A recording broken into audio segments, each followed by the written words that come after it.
கணபதியே வருவாய் அருள்வாய், கணபதியே வருவாய் அருள்வாய், கணபதியே வருவாய். கோடான கோடி தமிழ் மக்கள் அனைவருக்குமே பிரம்மசக்தி சித்தர் வாக்கு ஜோதிடர் கோடான கோடி நமஸ்காரங்களை உங்கள் அனைவருக்குமே தெரிவித்துக் கொள்கிறேன். எல்லாரும் எப்படி இருக்கீங்க? சீரும் சிறப்புமாக சகல யோகங்களும் சகல செல்வங்களும் சகல சௌபாக்கியங்களும் பெற்று சிறந்த உயர்ந்த வாழ்க்கை எல்லாரும் வாழ வேண்டும். சரிங்களா? இப்ப இறைவனுடைய வரமாக, இறைவன் தந்த வரமாக வார பலன்கள். ஒவ்வொரு நாளும் இறைவன் தந்த அருள், இறைவன் தந்த வரம், இறைவன் தந்த வரத்தினால் ஏற்படுகின்ற இந்த வார பலன்கள் ஒவ்வொருவருக்கும் சிறப்பான யோகத்தோடு உங்கள் வாழ்க்கை இந்த வாரம் தொடங்குகின்ற வாரம் தெய்வீக தன்மை கொண்ட எப்படிப்பட்ட இறைவனால் அருளப்படுகின்ற பல யோகங்கள் என்பதை தெளிவாக பார்க்கலாம். இந்த வார பலன்கள் என்பது எந்த தேதி என்றால் 15/9/2025 முதல் 21/9/2025 வரை இருக்கக்கூடிய வார பலன்கள். நேர்களே, இதற்குரிய தமிழ் தேதி என்பது ஆவணி 30 முதல் புரட்டாசி 5 வரை. ஆவணி 30 முதல் புரட்டாசி 5 வரை. பொதுவாக இந்த வார பலன்களில் ஒவ்வொரு நாளுக்குரிய சிறப்பு அம்சங்கள், கிரக அமைப்புகளை சரியாக கணிந்து உங்கள் கடந்த கால பிரச்சனைகள் என்ன, இப்போ நடக்க போகின்ற பிரச்சனைகள் என்ன, இந்த பிரச்சனைகள் எந்த அளவுக்கு சரியாக போகின்றது, புதிய புதிய யோகங்கள் என்னென்ன ஏற்பட போகின்றது, உங்கள் பிரச்சனைகள், உங்கள் குடும்ப பிரச்சனைகள் எல்லாம் எப்படி சரியாக போகின்றது, குடும்பத்தில் சிலருக்கு என்ன பிரச்சனைகள் உருவாக போகின்றது, சிலருக்கு என்னென்ன யோகங்கள் ஏற்பட போகின்றது, தொழில் விருத்திகள் யாருக்கு எப்படியெல்லாம் நல்ல யோகங்கள் ஏற்பட போகின்றது என்பதையும் தெளிவாக பார்க்கப்படுகின்றோம். உங்கள் பிரச்சனைக்குரிய வழிபாட்டுக்குரிய தெய்வ வழிபாட்டுக்குரிய பரிகாரங்களையும் இங்கே தெளிவாக உங்களுக்கு சொல்லப்பட போகின்றது. அதை கொஞ்சம் டிக் பண்ணாமல் பாருங்கள். நல்ல விஷயங்கள் உங்களுக்காக காத்துக்கொண்டு இருக்கிறது இந்த நிகழ்ச்சியின் மூலம். பொதுவாக நீங்கள் அதாவது உங்களுடைய தெய்வ வழிபாட்டை ஆண்டவன் எல்லாருக்குமே அனைத்து யோகங்களையும் வழங்கப் போகிறார். இந்த வாரம் வழங்கப் போகிறார். நீங்கள் செய்ய வேண்டியது ஆச்சார அனுஷ்டானங்களுடன் உங்களுடைய கோரிக்கைகளை ஆண்டவனை நினைத்து வழிபடும் பொழுது, ஆச்சார அனுஷ்டானங்களுடன் அந்த ஆண்டவனை நீங்கள் ஒரு நல்ல ஒரு சிந்தனையோடு வழிபடும் பொழுது நிச்சயமாக ஆண்டவன் அனைத்து யோகங்களையும் வழிபட தயாராக இருக்கிறார். உண்மை வழிபாட்டுக்கு உயர்வு நிச்சயமாக உண்டு. உண்மை உழைப்புக்கு நிச்சயமாக உயர்வு உண்டு. இங்கே உங்கள் சிறந்த யோகங்கள் இந்த வாரத்தில் இப்படிப்பட்ட யோகங்களை நீங்கள் அனுபவிக்கப் போகிறீர்கள். என்னென்ன மாற்றங்கள் உங்கள் வாழ்க்கை தலைகளாக என்ன மாற்றங்கள் இந்த வாரத்தில் ஏற்பட போகின்றது, நல்ல யோகங்கள் என்ன ஏற்பட போகின்றது, என்ன பிரச்சனைகள் எல்லாம் தீரப்போகின்றது, அதற்குரிய தெய்வ வழிபாட்டுக்குரிய ஸ்தலங்கள் என்ன, என்ன பரிகாரங்கள் என்பதை தெளிவாக பொறுமையாக பார்க்கலாம், விளக்கமாக பார்க்கலாம். ஆதார கிரகங்கள் எங்கெங்கே எந்த இடத்தில் எந்த மாதிரி சிறப்பு யோகங்களோடு அமர்ந்து உங்களுக்கு அதற்குரிய பலன்களை வழங்கப் போகின்றது என்பதை ஆதாரப்பூர்வமாக, கிரகங்கள் இருக்கக்கூடிய ஆதாரப்பூர்வ விளக்கத்துடன் அனைத்து யோகங்களையும் உங்களுக்கு தெளிவாக விளக்கப் போகிறேன். டிக் பண்ணாம பாருங்க. ஏன்னா அற்புதமான யோகங்கள் காத்து கொண்டிருக்கிற. டிக் பண்ணாம பாருங்க. இந்த வாரம் என்ன தலைகளாக உங்க வாழ்க்கையை மாற்றப் போகின்றது என்பதை பொறுத்திருந்து பாருங்கள். புரிஞ்சுங்களா? நிச்சயமாக வெற்றி நிச்சயம், வெற்றி நிச்சயம். சரிங்களா? ஆக இப்ப தொடர்ந்து அனைத்து ராசிகளுக்குமே உங்களுக்கு இந்த வார பலன்களை நம்ம பார்க்க போறோம். சரிங்களா? வார பலன்கள், இறைவன் வரமாக தந்த வார பலன்கள். கும்பராசி நேயர்களே, உங்களுக்கான வார பலன்கள் நல்ல கவனிங்க. இது ஒரு மிகப்பெரிய ஒரு மாற்றத்தை ஏற்படும் கிரக மாற்றம். உலகத்தை மாற்றி அமைக்கக்கூடிய ஒரு கிரக மாற்றம். அப்படிப்பட்ட மாற்றம் இந்த வாரம் மாறுகிறது. அதற்கான விளக்கங்களை பார்ப்போம். ஒரு அற்புதமான யோகத்தை பெறுகின்ற ஒரு நல்ல மாற்றம் தான். கும்ப ராசிக்கு வழக்கம் போல் சனி ராகு உங்க இடத்துல அதாவது குபேர நட்சத்திரத்தில் இருக்கிறாங்க. நன்மையான யோகம் தான், சிறப்பான யோகம்.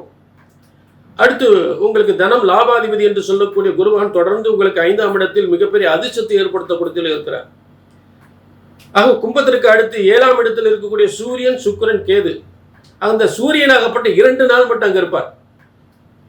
15, 16, 17ஆம் தேதி புரட்டாசி பிறந்துருது. அந்த 17ஆம் தேதி புரட்டாசி மாதம் என்பதால் கன்னி ராசிக்கு போயிடுவார். தனது சுயநட்ச உத்தரம் 2ஆம் பாதத்தில் வர்க்கோத்துவம் பெற்று போறார். வர்க்கோத்துவம். ஆக வர்க்கோத்துவம் பெற்று எங்க போறாரு? 8ஆம் இடத்துக்கு போறார். 7ஆம் இடத்து அதிபதி 8ஆம் இடத்துக்கு போறாரு. 8ஆம் இடம் சாதாரண இடம் இல்லை. அங்க ஏற்கனவே புதன் ஆட்சி பெற்று இருக்கிறார். புதன் ஆட்சி பெற்றுகிறார். 10ஆம் இடத்திற்கு லாபஸ்தானம் தான் 8ஆம் இடம். ஆக 8ஆம் இடம் 7ஆம் இடத்தினுடைய கனவு நிறைவேற்றக்கூடியது. நல்ல கேவனிங்க. சாஸ்திரம் எப்படிப்பட்ட சாஸ்திரம் அந்த பிரம்மன் படம் போட்டிருக்காரு பார்த்தீங்களா?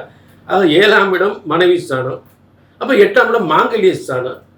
7ஆம் இடத்து வெற்றி, அதாவது ஒரு 7ஆம் இடத்துல கடுமையான கிரகங்கள் பட்ட வியாபாரத்தில் பாதிக்கும்.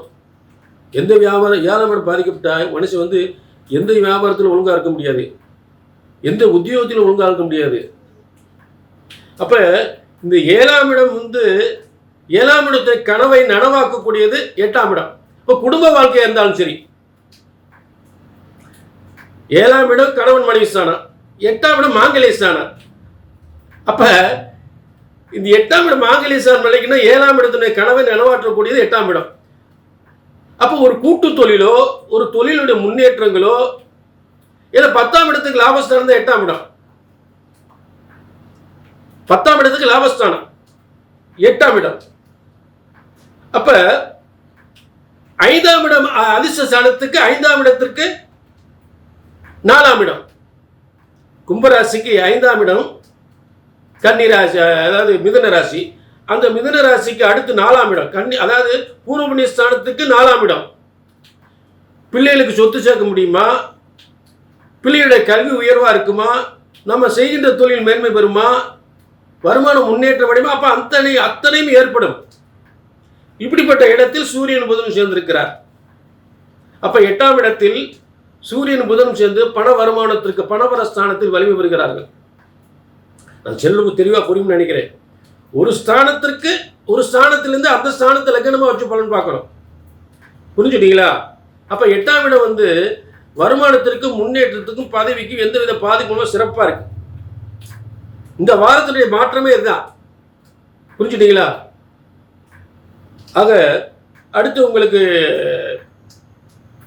கும்பராசிக்கு 9ஆம் இடத்துல 3-10 9ஆம் இடத்துல இருக்காரு. அதாவது 9ஆம் இடத்து அதிபதி 10ஆம் இடத்துல இருந்தாலும் சரி, 10ஆம் இடத்துல 9ஆம் இடத்துல இருந்தாலும் மிகப்பெரிய தர்ம கர்மாதிபதி யோகம், பதவி யோகம்.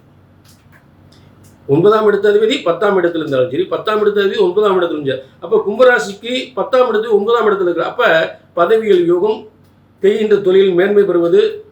ஒரு திரிகோணாதிபதி 10ஆம் இடத்துல இருக்கிறார். ஆக வளர்ச்சிகள் முன்னேற்றங்கள் மேலும் மேலும் பெருகிட்டு போற எந்தவித பாதிப்பும் இல்லை. வருமான முன்னேற்றங்கள் நல்லா ஏற்பட்டுக்கிட்டா இருக்கு. பிரச்சனைகள் ஒன்றும் இல்லை.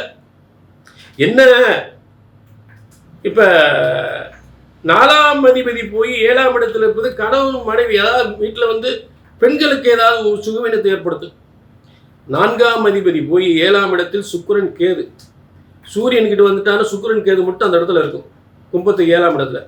அப்போ கணவன் மனைவி யாருக்காவது ஒருத்தருக்கு, ஒரு பெண்ணா ஒரு கணவனாக இருந்தால் மனைவிக்கு, மனைவியாக இருந்தால் கணவனுக்கு ஏதாவது சுகவீனங்களை ஏற்படுத்தும்.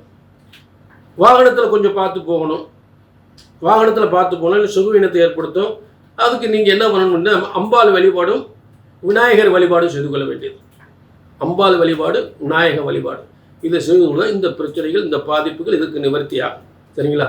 ஆக கும்பராசி நேயர்களே, இந்த வாரம் உண்மையில் அற்புதமான ஒரு கிரக மாற்றம். இறைவன் வரமாக தந்த அற்புத பலன்கள், வரமாக தந்த வார பலன்கள். இதில் உங்களுக்கு நீண்ட நாள் அது நடக்கலை இது நடக்கலை அப்படின்னு ஏதாவது கல்யாணம் முடியலையோ, குழந்தை இல்லையோ, இல்லை கணவன் மனை பிரச்சனைகளோ சொத்து பிரச்சனை ஏதாவது நீண்ட நாள் நடக்காமல் இருந்துச்சுன்னா கீழே இருக்கிற நம்பரை நோட் பண்ணிவிட்டு ஒரு அப்பாயின்மெண்ட் வாங்கிக்கலாம். சரிங்களா? இறைவன் பிரம்மன் உங்களுக்குன்னு ஒரு தலையெழுத்தை இந்தந்த காலம் தான் இது நடக்கும்னு எழுதியிருப்பார். எங்களை பொறுத்த அதை சரியா பிரம்ம சாஸ்திரத்தை, பிரம்மன் படைத்த ஜோதிட சாஸ்திரத்தை சரியா கணிச்சா சரியா நடக்கும். எங்களுடைய கடமை அதை சரியா கணித்து உங்களுக்கு சொல்லக்கூடியது. ஜோதிட சாஸ்திரம் ஒருபோதும் தப்புவதில்லை, தவறுவதில்லை. அதை கணித்து சொல்வதில்தான் தவறு ஏற்படுகின்றது. அந்த தவறு இங்கே வரக்கூடாது. சரிங்க, மீண்டும் ஒரு நல்ல நிகழ்ச்சியை சந்திக்கும் வரை உங்களிடமிருந்து விடைபெறுவது 18 சித்தர்களும் முனிவர்களும் உருவாக்கிய சித்தர் வாக்கு ஜோதிடர் பாலச்சித்தர். நன்றி, வணக்கம்.